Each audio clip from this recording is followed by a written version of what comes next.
Almost 1 year ago, Dr. Joseph E. Nyre, the 8th president of Iona College, sat down with me here, right here on this very set, and now he is back, honoring us the second time with his presence. Dr. Nyre, welcome. Nice to be back, Richard. You know, we sat here, like I said, a year ago, and I asked you if you were up to the challenge of being president of Iona College. So we sit here almost a year later. Do you think that you've accomplished all those challenges? I think time's the best measure of anyone's ability to step up to a challenge, and I suspect you'll be asking the same question next year, and that's a good question to ask. I think we've had a great year. Many things have happened.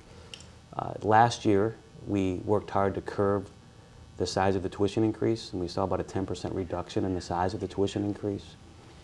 We added over 300 beds to campus, which is a remarkable feat. A lot of people working together to make that happen.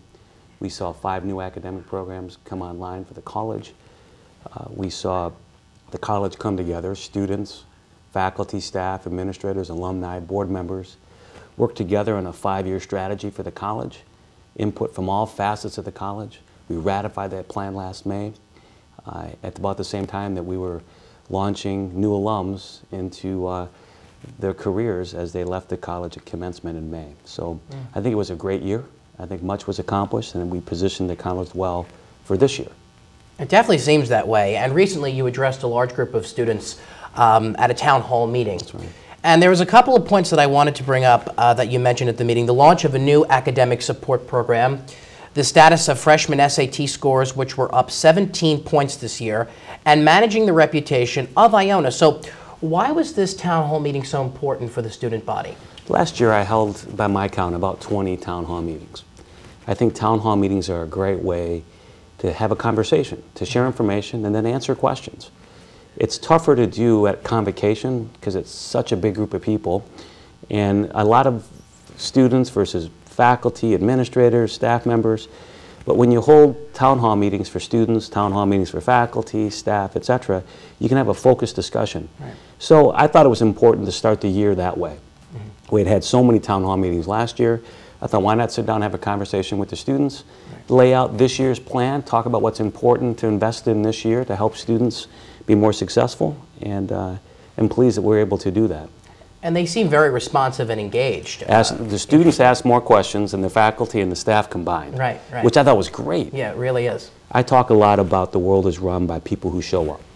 And having students show up to a town hall and engage in a meaningful dialogue, as President Underwood from Mercer University reminded us that it should be a competition of ideas. I talk a lot about being able to disagree without being disagreeable.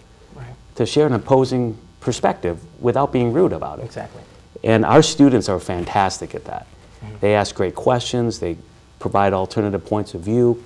So I like the town hall format. I think it's a great way to connect and to have a dialogue. Right. And you know, actually one of the announcements that was made at the meeting that you will be reducing tuition increases, and that seemed to get a pretty big response from the students.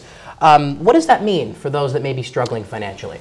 Well, this would be the second year in a row that we would see a decrease in the size of the tuition increase. Without question, it costs more every year to provide services, especially higher education. Cost of fuel goes up, the cost of health insurance goes up, the cost to build and maintain buildings go up, and life is more expensive each year. So if we want to recruit and retain top faculty to support and educate students, we have to recognize that we got to work hard to figure out also how to ensure we can pay them a living, meaningful, competitive wage.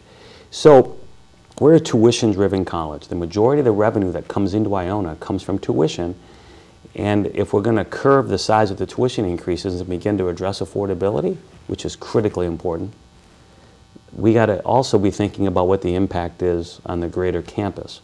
So it's not an easy thing to do, but this is the second year in a row we'll be driving down the size of the tuition increase and trying to address affordability through multiple avenues. One is the amount of tuition. Another one will be the speed of degree attainment. We're looking at new academic programs, 3-in-1 and 3-in-2 programs, where students will attain their bachelor's degree in 3 years and a master's degree in their fourth and fifth, so that you can get a degree faster. We're looking at other administrative efficiencies. We reserve $5.7 million out of this budget. If we can become more efficient with respect to the utilization of our resources, then it has a positive impact on the cost of education. It's better for you. We're also looking at raising more scholarship funds for students. Our board is committed. Our faculty, staff, and students obviously would like to see that happen. It's the next iteration of Iona College. We have a beautiful campus. You walk it every day. Yes. Some of our facilities need some updating, but by and large, it's stunning. It is, especially with new East Hall. I mean, it's beautiful. It's fantastic. Right. The next phase of Iona, the next phase of its evolution, is to garner resources to support scholarships for students and to support endowed professorships and endowed chairs for faculty so that we can recruit and retain very high quality faculty at less expense to the college, and also have more scholarship funds for students like you. We want your degree next year and the year after to be worth more than it is today, but I don't want you to be paying for your degree and paying for your past. I want you to be investing in your future. Exactly. So addressing affordability is front and center as part of our 5-year strategy. I took out student loans. I went to college for 12 years full-time. And I'm first-generation college. My father was a maintenance man. I think you know that. Yes. So when I left college, I left with a fair amount of debt. And I understand how that can impact one's life. I want to make sure that accessing an Iona College education is not affected, or there's not a hurdle because of affordability. And granted, it's expensive to go to college anywhere. We've got to work hard through multiple mechanisms to make it more affordable. And that's what we're trying to do. Right, now, and I think that's so important for students, you know, and that's probably a #1 priority. So that's nice to hear. But there was a rumor, and we're going to call it a rumor, that was brought up at the start of this academic year. There was a lower enrollment rate for freshmen. And this is a rumor that's coming from students. So is there any truth to it? And you clear it up. Well, a number of things are true. We've shared for the last 2 years that the census data for the next 10 years in the Northeast, especially in New York, will show fewer seniors graduating from high school. Not because of achievement, there's just fewer seniors over the next 10 years. I actually did hear that, yep. So we've seen growth in other parts of the country. Georgia's growing, Texas is growing, the Southwest. But the Northeast, by way of population density for people between the ages of 10 and 18, has been shrinking. So that's important to recognize. Second, our enrollment at the college over the last 5 years has declined by about 10%.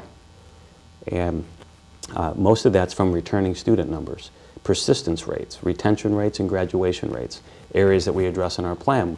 If you come to Iona and we accept you, we want to support you to be successful. We want to see you stay, get a degree without a lot of debt, and move on. Right. We don't want you to come, incur debt, and then leave the college without a degree. We think that's a bad outcome. So in addition to the demographics in this part of the country, that we can look at the census data, we put a map up in Convocation last year and showed where the increases and decreases were by way of population. We also increased the academic standards as we accepted students into this class, which is why those SAT scores are up 17 points. Right. For a group of students to have an average SAT score go up by 17 points, that's very substantial. 5 points is hard to do in 1 year. I know, 17 is a big number. 17 is a big number. There are many other ways to measure academic quality. High school GPA, class rankings, essays, etc. But the SAT score is a raw predictor of success. It's not the only predictor. Right. Many other things predict success. But nonetheless, we want to make sure we're enrolling students that have a high probability of success.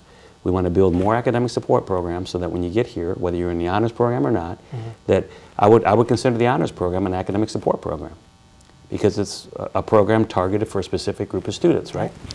So our goal is to ensure we have the right academic programs, that we're enrolling students that have a high probability of success, and then we're minimizing the expense to attend Iona College. So if you increase your academic standards, or if you increase the metrics you utilize to enroll students, you're going to constrict the number of students that are available to attend. But that's something we felt strongly about. And it's also part of ensuring your degree is worth more next year than it is this year. So we're pleased with the freshman class. It is true that it's slightly smaller. It's 722 students. We revised our budgets last June for 700 students, so we had 22 students more than we budgeted for. Okay. So it's larger than our reserve budget forecasts, but a strong, academically prepared freshman class. And I think that's wonderful. No, it is. It really is. And you did put out a statement. Another thing I want to touch on is how we ranked with U.S. News and World Report in the North region. There was a statement. You said that you were pleased that the college's fall 2012 entering freshman class holds academic credentials significantly higher than classes in recent years. The positive impact of that class will be factored into the rankings in 2013. So even though the college ranking was significantly lower in recent years, you still confident that those rankings will increase? Well, we have two moving parts here.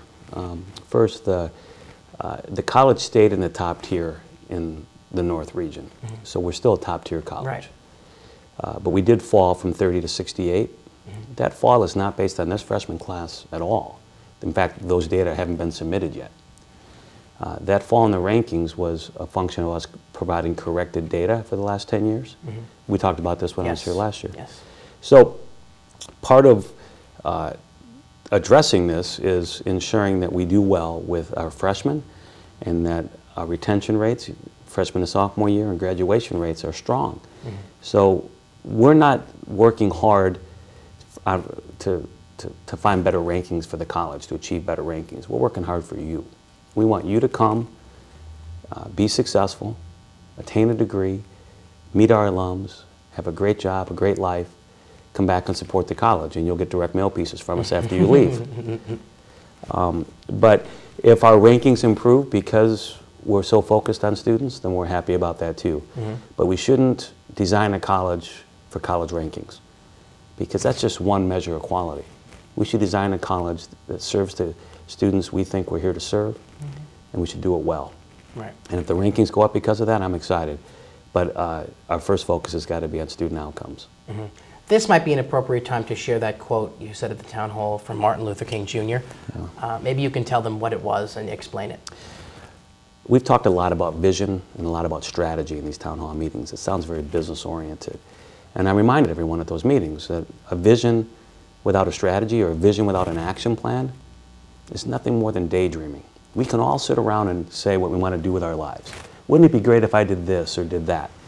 But if you don't design a plan to actually engage and execute to arrive at that destination, you're daydreaming. So it starts with a vision, you design a strategy. So we laid out a 5-year strategy, and then we broke that strategy down into 1 year, in 1 year increments. And we're in our first year of that strategy, which is what we covered in the town hall. So it sounds very business oriented, but without that, you won't achieve your vision. And Martin Luther King was trying to remind the country, it's fine to talk about vision, but you need a strategy also. And frankly, strategies don't come together without the people. It's people that make strategy happen. Vision, strategy, people. Yes. We have all three at Iona. Definitely do. And diversity as well. Looking back on this past year, what were you most proud of? The students. The amount of service, how students come together to overcome obstacles. Some of the unique student clubs that were formed last year, commencement. My greatest memories of last year were student-oriented. I live on campus. I'm seen in the dining halls a lot during the week, and I try to eat there at least once on a weekend. But being around the students and seeing their accomplishments, those are my greatest memories. There are things that college did that were great, but frankly, if you had to boil it all down to my top 5 memories, they're student-driven. Wow. And finally, I just want to talk about the Chairman's Challenge. Some students may not know what that is. You can explain it. So let's start with the chairman. All colleges have a board of trustees or a board of directors. And they're volunteers, typically alums, who have done very well in life, that have an acumen or a special skill they bring to the college, and they volunteer their time. So it's governance. I'm a trustee. Each board has a chairman, a lead trustee. Ours is Chairman Jim Hines. His name's familiar to a lot of students. He's an alum. We have the Hines Athletic Center. Because of his great donations, he also helps support our new library, our library renovations. Our chairman believes so strongly in our strategy and so strongly in that the next iteration of Iona College is many more scholarships for students, that he turned to his fellow 30-plus trustees, of which I'm one, as I mentioned, and challenged them. He said, get out your checkbooks. I want to see your donations for scholarships this year. And for every dollar you match, I will match that dollar. So you had one person looking at over 30 other people saying, every dollar you give, I will match. That's a chairman that's behind students. That's a board of trustees that believes in students. I haven't had a student find it yet. I suspect some are Googling it. I haven't come across another college or university where a chairman has done that. And it's remarkable. And it's a risky proposition. Right. There are other people on that Quite a board that are challenge, quite yeah. successful. Mm-hmm. I'm hopeful that our chairman's and our board support for students is something that maybe others outside the college would learn about.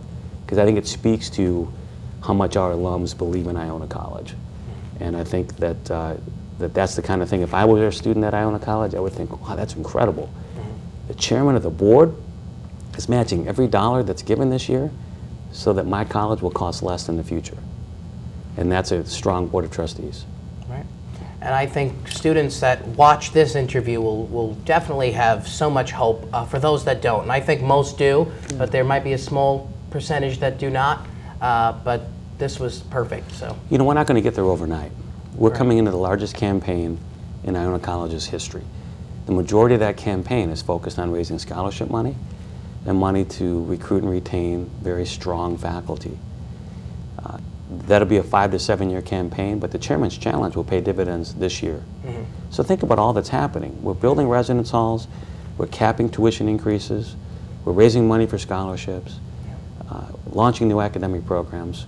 I think it's a great day to be a Gale. exactly. Perfect way to end it. Dr. Nyre, Nice to be with always you. a pleasure. Thank you very much. And you can check out our interview with Dr. Nyre. It'll be on our Iona College TV YouTube page. I'm Richard Giacovas.